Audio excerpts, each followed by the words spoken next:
I'm going to record chapter 7 here, which means I have to go into McGraw Hill. But I made an announcement as well, and I'll show it to you in just a moment. But let me get to chapter 7 and get that rolling. Receivables, okay, so that's that. Let's get rid of that. Let's go back here, and not an assignment, it's an announcement. Last Monday's lecture, there it is, and you can hit on this link here. I don't know why it doesn't show up under recordings. Maybe it'll show up after. Anyway, I used a code for the meeting coming up, and maybe it's not going to show up in those recordings till after, but nonetheless, I'm also on YouTube, and I don't know whether it's still loading on YouTube or not, but if you look in my videos here, yeah, it's still processing here, so it'll be sitting here, Chapter 6, Cash and Fraud, on my YouTube channel. Okay, and this one here, I'll do the same thing with, and we'll go in that way, enable editing, and then I'll put up another YouTube course in my OSB software down in my office in Rifle, and I'll go through problems in chapters 6 and 7 and try and kind of walk you through those so that they're not a total mystery. So here's the slideshow. This one's even a little shorter than the other. Accounting for receivables. Excuse me. Receivables, of course,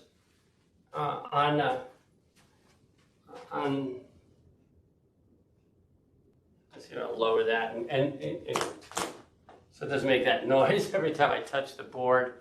Receivables, right? What are receivables? Well, we have our we have assets. Assets equals liabilities plus owner's equity. Well, what are assets? Like cash, receivables, right? And over here, liabilities are payables, right? So receivables are cash, and they're quite liquid. We can get people to buy our receivables.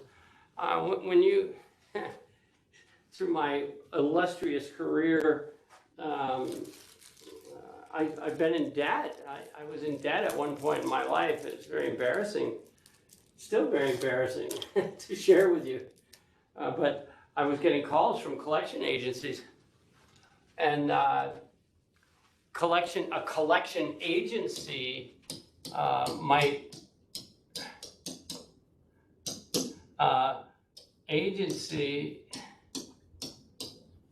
a company such as Citibank or whomever, a hospital, they may get tired of trying to collect their receivables, so they'll call a collection agency and make a deal, and let's say they've got $300,000 of receivables.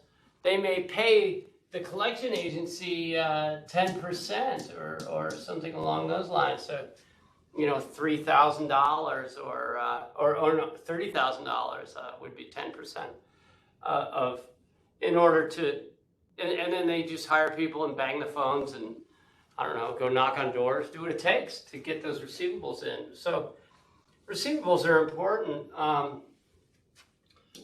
Are how they occur and how they're recorded. Notes, computation, maturity date. Receivables could be converted to cash. I just sort of alluded to that. AR turnover and help to assess financial condition that way. Why would we assess financial condition? Well, if you're me and you're on the buy side, I want to know how good you are at collecting your receivables, because that may indicate how good you are doing everything, or any of that, building widgets, or doing what it is you do. Direct write-off, allowance method. These are a couple of methods to deal with receivables. Uncollectibles. What's uncollectible? We'll go over that. Honoring and dishonoring a note. Notice that word honor. Honor. We honor our obligations. I was just talking about that last lecture. Pay your bills. Honor your obligations. That's a moral issue. You come to college, we don't just teach you, how to do accounting. We teach you how to be moral. That's part of it. It should be part of learning, I think. K through 12 is where that should happen. Describe accounts receivable, how they occur and how they're recorded. How do we value accounts receivable? What is it? It's an amount due from another party. This graph shows recent dollar amounts of receivables. And look at Microsoft, right? MSFT. About 10.3% of their total assets, right? 18% in Nike, so you could say Tesla isn't owed much money, Intel not much. They work on cash. Company has to maintain a separate account for each customer that tracks how much that customer purchases, has already paid, or it still owes. These would be subsidiary journals of, and if you're a small operation, like in the Valley, if you're, my friend Steve Durgan, or so you would, that's how you would figure out who your good customers are and who they aren't. It also may be a way to reach out to someone and say, hey, what's going on? You've been 30 days for forever, and now you're out 65 days. Is everything okay? You never know. Journal entries, sales on credit, TechCom credit sale $950 to Comp Store. A collection of $750 from RDA from a prior sales. This all happened coincidentally on July 1st, which is today. AR, they sold a credit sale. They sold something. All right, so we're going to credit sales, and we're going to debit AR. This is an asset. This is and the sales is owner's equity, right? It's over there. Revenue. Recorded credit sales. Cash and AR, somebody paid. Right, so we're going to credit AR and debit cash. Increase our cash with a debit. Decrease our accounts receivable. And this little asterisk is important right here. We omit the entry to debit cost of sales and inventory. Yeah, we're not going to focus on that part of the transaction, right? And what does this assume? This also assumes that we were using perpetual.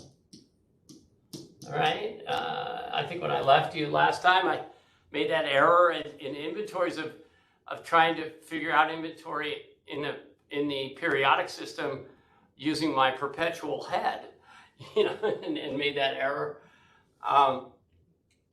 Sales on credit, accounts receivable ledger, right? So this is a subsidiary ledger they're trying to illustrate here, which is kind of cool. AR, Comp Store sales and cash, $750, $950. Pretty simple, right? Cash and AR, we've got this receivable.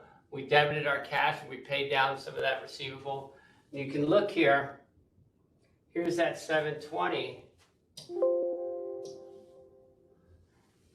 right? Okay. So we reduce this 1,000 by 720, thereby leaving 280. And that goes to TechCom schedule of AR. So you can see where these subsidiary ledgers work together. Now, sales on bank credit cards, TechCom. This is good if you've never learned this. You might be a little naive about how the world works in regards to that card that you carry around in your pocket. If you do, on July 15th, TechCom is $100 of credit card sales with a 4% fee. Wow, that's really stiff fee. It's a lot. So they would get cash of $96, and they would have that credit card expense of $4. But the sale would be $100, right? And again, we omit the inventory end of that. But a credit card expense. All right. Now, we're going to talk about receivables and not getting them, which is a drag. And anybody who's in business doing anything knows that there's a certain percentage. If you're getting 100% of your receivables, even mobsters don't get that. Criminals have bad debt. Some customers may not be able to pay their account. These are referred to as bad debts, right? That's what they're called, bad debts. There are two methods of accounting for them: direct write-off and allowance. One of them. Well, we'll go over each one of them. Direct write-off method is here, recording and writing off bad debts. TechCon determines on the 23rd that it cannot collect $520 owed to it by its customer, J. Kent. I assume that they called Mr. Kent and said, hey, what's going on? And he or she said, gee, I'm done. We're going to close the doors here. Or they just never answered the phone, or, you got a hold of somebody and they said, I don't know, he's gone. So notice that the specific customer is noted in the transaction so that we can make a proper entry in the customer's account receivable subsidiary ledger, right? Subsidiary ledger. Some customers, oops, I did the wrong way. Some customers, they wake up, like me. In my case, I straightened out my life. I got sober and all that. We call it making amends. I made amends. Well, how do you you mend something? I owed money, so I called the collection agency and I said, here I am. I can pay you this amount of money each month. We made arrangements. It was not easy. So I didn't like their behavior, but they certainly didn't like mine. So, but I was wrong. So on March 11th, Kent was able to make full payment of TechCom for the amount previously written off. Hooray! And reinstated that account, and previously written off, say cash and accounts receivable. Now, are you going to allow that person to do business with you again? I remember I owed a company called Sprint a bunch of money, and I was never going to pay. I owed them like $800 for a phone. Sprint was a phone company. And I called them up and I said, here I am, and I owe you this money. And they said, well, that's wonderful. And I said, is there any way I could get a phone from you? And they said, yeah, you put out, we're going to require a deposit this time around, but you can have a phone. And I did. In those days, it was 2001, so it was like a flip phone or something. Using a direct write-off method, expense recognition principle. Remember this, right? Requires expenses to be reported in the same accounting period as the sales they helped produce. Right? The direct write-off method usually does not best match sales and expenses because you're writing it off after 30, 60, 90, 120 days. So you're on down the road. You know, if you're reporting quarterly, you've gone on down the road with your accounting cycle, and the accounting cycle's been completed, and then suddenly you have this write-off. Well, what should you really do? Well, if you wanted to do the expense recognition principle, you would go back and adjust that income statement. But the other problem is that materiality constraint permits direct write-off method if results approximate results using the allowance method. And we'll go over the allowance method next. But materiality, is it a material amount? Is it, you know, for Walmart, that might be $1 million, right? For Jim Cleaver Inc., it might be $1,000, right? What is a material amount? Well, it depends, right? It depends. Did we get the using direct write-off? Yeah, direct write-off. I want to make sure we're doing this right. Okay, here's the allowance method. Because this is a new version of the book. I've seen them, but I want to make sure they're in order. At the end of each period, estimate your total bad debts expected to be realized from that period's sales. So you can see what you're going to do here. If you have $1 million in sales every quarter, and they're all credit sales, how much are you going to get back? All of it but 7%? How much are you going to collect? Not get back, that's a bad way of putting it. How much are you going to collect? All of it? It's like, yeah, we're going to bang the phones and grab people off the street. We're getting all our money. Well, now you're not. You're going to get everything but, I don't know, 6%, 5%? Well, that's a really important number if your sales are in the billions. If you're, I don't know, General Mills. So bad debt expected to be realized. Two advantages of the allowance method is of course, periodicity and the matching principle. So you're going to allow for a certain amount of bad debts in the period where your sales occurred. And it reports accounts receivable on the balance sheet as the estimated amount of cash to be collected. So, it's more conservative in a certain sense, unless your estimates are wildly low, unless you're way off, but you'll be adjusting all the time. So year by year by year, you should get better at estimating. If you could say your CFO or your accounts receivable team comes to you and says, look, we can get it to 6%. That's as low as it can go. And we're running between 6 and 6.5. So why don't you do it at 6.25%? And then you see how you did every year. So tech comment credit sales of 300 grand and 20,000 remained uncollected. Based on the experience of similar businesses, they estimated 1,500 would be uncollectible. So they estimated 1,500 out of 300,000. 1,500 divided by 300,000 would be what, 2%? Is that 2%? Yeah. Because 3,000 would be, 1%.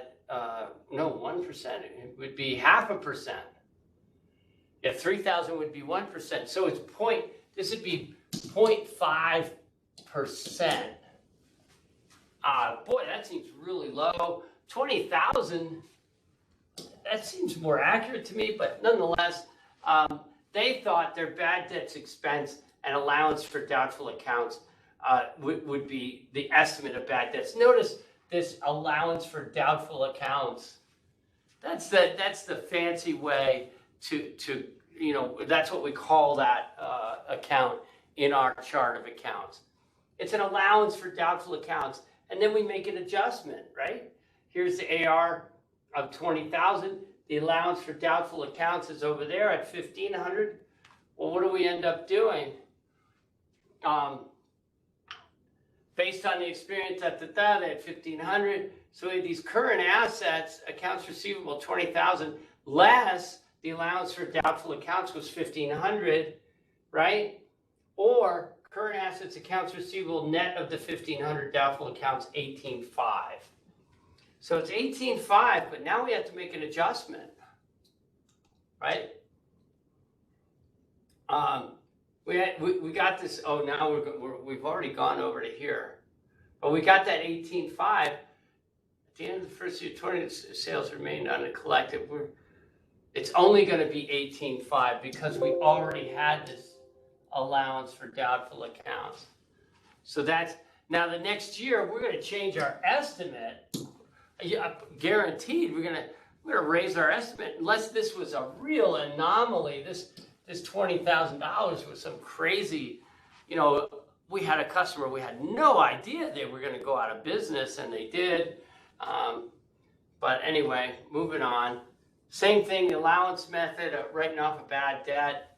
How do we get it back? Well, we're going to credit accounts receivable, and we're going to debit our allowance for doubtful accounts to get back to there. If Mr. Kent comes forward, right? So writing off a bad debt doesn't affect the realizable value of AR. We're just writing it off, okay? So you can see before the write-off, we wrote off 980, okay? So we're still at 18,500, but we got this. This is our number.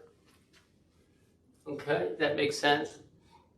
If we wrote off that 400 or 520, right? That would get 520 from 1,500, right? So you take 1,500 minus 520 from Kent, right? Leaves us 980. That makes sense. It's kind of confusing. You just got to back into the numbers and think it over. Okay. To help restore the credit standing, customer sometimes pays all or part, even after it's been written off. And I got to tell you something. I don't, you owe the money, you owe the money. And if you go bankrupt and then suddenly you have some money, that's why I don't like these limited liability companies and things like that. You owe that money, and you hurt people. So you come back into the money and you go, oh, well, it's not really my money. I owe it to so-and-so down the street, and I'm going to go give it to him. Kent pays in full as 520, account previously written off. That's why when, I think it's a rule, at least in some states, where if you hit the lottery, you have to pay back some of your money that you got from social services. It's only fair. So estimate based on sales and AR. This is just two ways of doing it. You can do it by percent of sales method or the balance sheet method, accounts receivable, right? Aging of accounts receivable, and we'll go over that. Anybody who's done this aging thing knows what it means right away. It's 30, 60, 90 days. How long out are the debts? Bad debts expense is computed as follows: current period sales times bad debt percentage. Wow, what's the percentage? I don't know. Music lands with 0.6. 0.6 of credit sales will eventually prove uncollectible. So let's look at recording bad debts expense. right? 400,000 times 0.6%. You know, how do we do that multiplication? 0.6% would be 0.06, so it would be 0.006. 1/10 of 1% is $2,400, right? So we're just the nurses in the room. You men and women, you know how important it is to be able to move between decimals and milliliters, and you got to be able to change between percentages and amounts all the time, and you should get good at it. Bad debts, 2,400. So there's in the allowance of doubtful accounts for December 31st. Doubtful account will give you the estimate of allowance for doubtful account will give you an estimate of bad debts. Then you check your year-end receivables times the bad debt percent. Total bad debts expense minus previous balance in the allowance account equals the current bad debt expense. Now you can see how here's this debit, credit, right? Here's the current year write-offs, 1,505. This is the estimate for doubtful accounts, 22. We had 2,000, so we had an unadjusted balance of 200, and then so then we had a December 31st adjustment of 2,300, so that we get it back up to 25, right? Record estimated bad debts, right? So the adjusting entry applies our the same three-step process. Current balance, the current balance should be, and then record the entry to get from 1 to 2. Now the aging of receivables method is to classify each receivable by how long it's past due. Right, now you can see how this averages out. Each age group is multiplied by its estimated bad debts percentage. So everybody knows, and it's intuitive, even if you've never done this, you would say, well, after 30 days, is it tougher to get my money back? Well, yeah. After 60 days, after 90 days. It's like I was reading in the paper today, there's a whole lot of people that haven't been paying rent for a long time. Wow, what are the chances you're going to get that money? Very low. Very low, So, I don't know, I guess the government's going to pay all these landlords back, It was like saying that when people, in 2008, when people got behind on their mortgage payments, and then they started paying them again, they got a job or whatever, the chances of going back into, default are very high. Because people who go bankrupt again. For the most part. I'm not talking about your Aunt Ethel who did it once and was perfect again. Those are called outliers. On the average, right? On the average, people that go bankrupt again. Classify each receivable by how long it's past due. Each age group is multiplied by estimated bad debts, right? And then you total them up. So look at how they did it here. They're grouped 1 to 30, 30 to 60, right? 61 to 90. And then we multiply. Look at how this number changes. 2, 5, 10, a quarter. Yikes. Right? So this is just another method to be more accurate. Right? And Pacioli would be like, why would you extend credit out to 90 days? But this is the world we live in. And with different credit terms and past due. And it's a dance that you got to do and say how many customers are going to lose if I'm too tough. And it's not easy. So, aging of accounts receivable, adjusting entry. In this case, we had this $200 credit. The estimated balance to determine what it should be, $22.70, and we need that $2,000.70 adjustment, right? Debit, credit here, and it's a credit balance, right? And on the asset side, 200 bad debts expense is over here in equity, and here, right? Allowance for doubtful accounts. I should get you where you need to go vis-a-vis the accounting equation, if you weren't understanding all that. So, clear? I hope. There we go. Now, aging, adjusting entry with debit balance, different. We've got a debit balance, so in the green, you know, so we end up over here, right? Allowance for doubtful accounts. So it ends up, instead of $27.70, it's $22.70 would be the credit, right? So we would debit the expense and credit allowance for doubtful accounts. Just the opposite, pretty simple. Estimation, this is the summary, and you know, here's the slide you want to copy, right? And it just sums it all up. Income statement focus, you know, the emphasis here on the matching principle, right?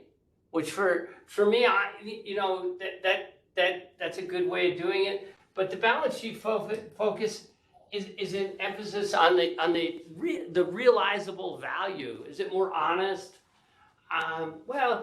You have to decide, depending on your business and the performance of your receivables and things like that, on how you want to estimate what would be more accurate in each instance.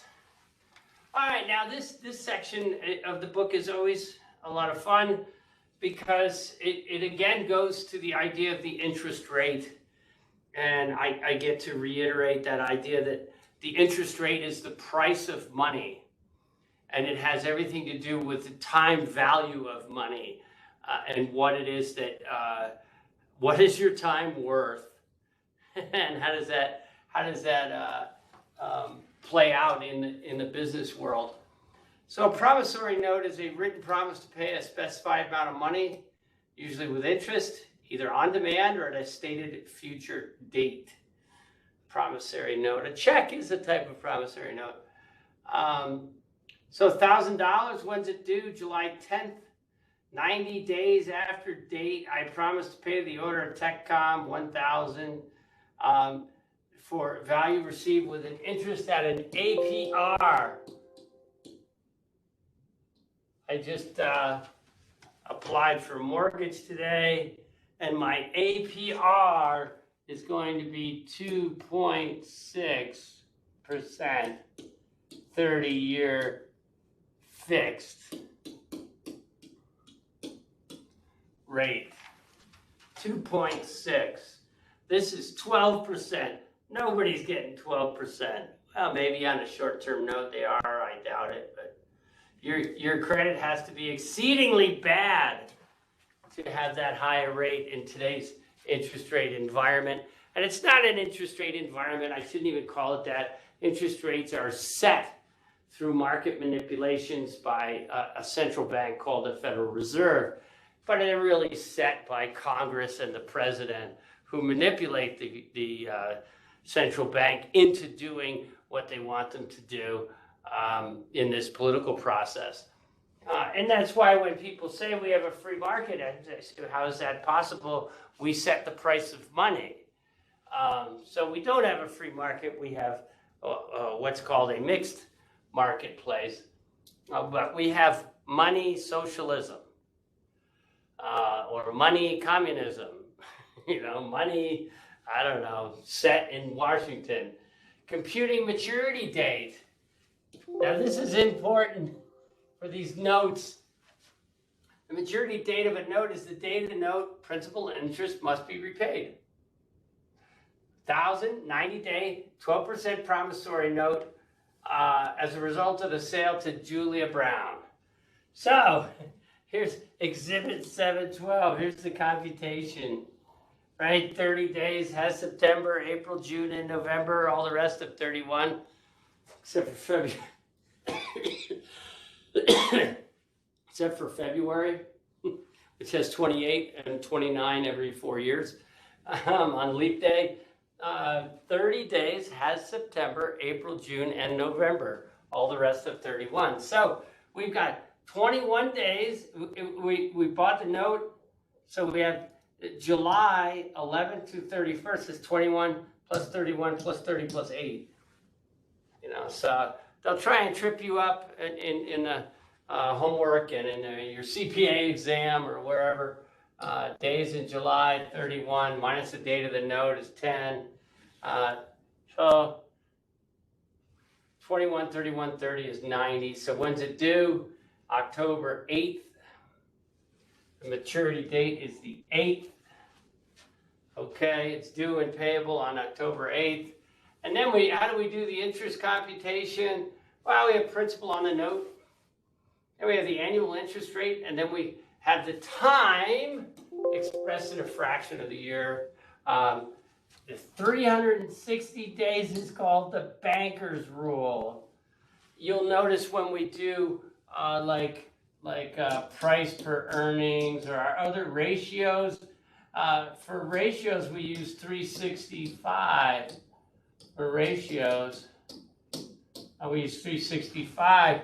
For everything for this, we use 360, and we call it the banker's rule.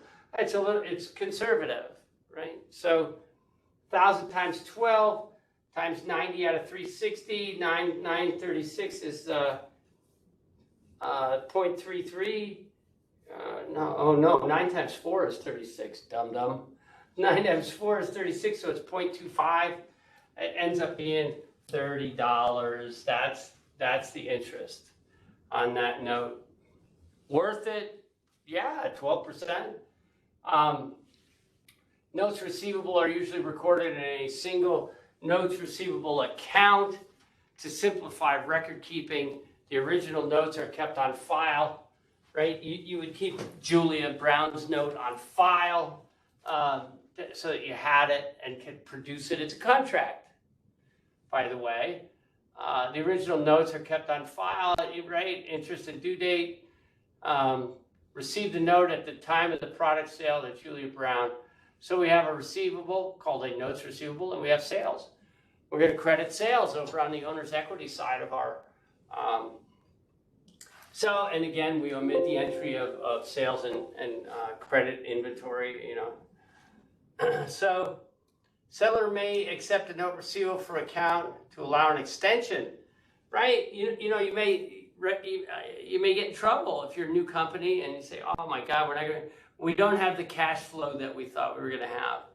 So you might, take out a note, negotiate with who you owe the money with, and TechCom agreed to accept $232 in cash along with a $600 60-day 15% note from Joe Cook to settle that $832 past due account.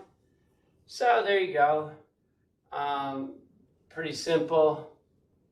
And let's see if Jay Cook pays. Honoring and dishonoring and adjustments for interest, because the principal and the interest of a single note are due on its maturity date. 615% 60-day note due on December 4th. So here's how we honor it. We got $615 in cash because we got our note. We got all of our note back plus the interest revenue, which was $15. How did we get the $15? 600 times 15%, which is 15/100 times 60 days is 60 out of 360, right? And that happens to equal $15. Okay. Boom. Now, if we dishonor the note, right, what happens? Jay Cook has a note charging the account. We make a receivable. You can see this is a receivable of $615. And we add that interest in because we hope to receive the interest. It just goes back to being a 30-day receivable, right? Does not relieve the maker of the obligation to repay the principal and interest. We still want our money. All right. End of period interest adjustment. You knew it was coming, right? December 16th, they accepts a $3,000 granting an extension on a pass-to account when TechCom's accounting period ends. $15 of interest has accrued on the note. How did we get that? December 16 and 15 is 31. So 15 3/60ths of 3,000 times 12%. So that would be on this December 31st. So, but the note's not due. We just want the portion of the interest that was earned to be in the periodicity, in the period where it actually occurred, which would be from December 16th to December 31st. Okay? Just like making an adjustment for prepaid insurance or salaries or anything else. Interest adjustment, so there it is. Days in December minus the date of the note gives us 15. January and February are 31 and 14. So the period of note is 60. So what do we got? We got $45 left on interest revenue. So the note gets, the cash ends up being $3,060. The note's receivable is $3,000. So 3,000 times 12 times 60, 36 is $60. Right? And we already took that 15 out. But remember, when we're paying that, we're going to credit that receivable to reduce it, right? And it's going to turn into cash. So the receivable, we're just swapping receivables into cash, swapping assets, I should say. Okay. All right, before maturity, what can we do? Companies can convert receivables to cash. You can pledge them. There's two ways. You can sell them for a $4 fee. That's that fee that the collection agency might take. What's 4%? It's $800, right? 22 times 4 is 8. So you're not going to get all your cash. You're going to have an expense, factoring fee expense. And then in pledging receivables, you can borrow with a note secured by pledging your receivables. If you run into a jam and need cash, you might be able to pledge your receivables and get some cash. And here's our computation. This is our tool. At the end of the chapter, of course, we compute accounts receivable turnover and use it to help assess your financial condition. All right, I mean, really, the better you are at collecting, all of this goes to how good is management. You know, how good is your management team? How good are you at collecting? This is a big deal at the hospital. The ratio provides useful information for evaluating how efficient management has been granting credit to produce revenue. How efficient are you at granting credit to produce revenue? Remember I said you got this dance going? Like we're gonna grant more credit to try and produce more revenue, but we don't want to grant too much credit because we won't get paid, right? Because of that landlord thing that's going on now. You know, we haven't been paying for 6 months. Why would we want to pay ever? You know, so here's how some companies do it. Visa and MasterCard, receivable turnover 16 times. That's more than once a month, right? Net sales divided by accounts, net average account receivable net, right? So your sales divided by your receivables. What's your turnover? Well, you'd like it higher than 12, wouldn't you? And this one is, what, 7? So MasterCard, not so hot. But as you can tell by this, you know, MasterCard loans money. I can't remember. Visa is just a service provider, and they get paid by banks and stuff. So they probably have an easier time getting paid. Anyway, so that's receivables. Pretty simple, right? Like 6 and 7.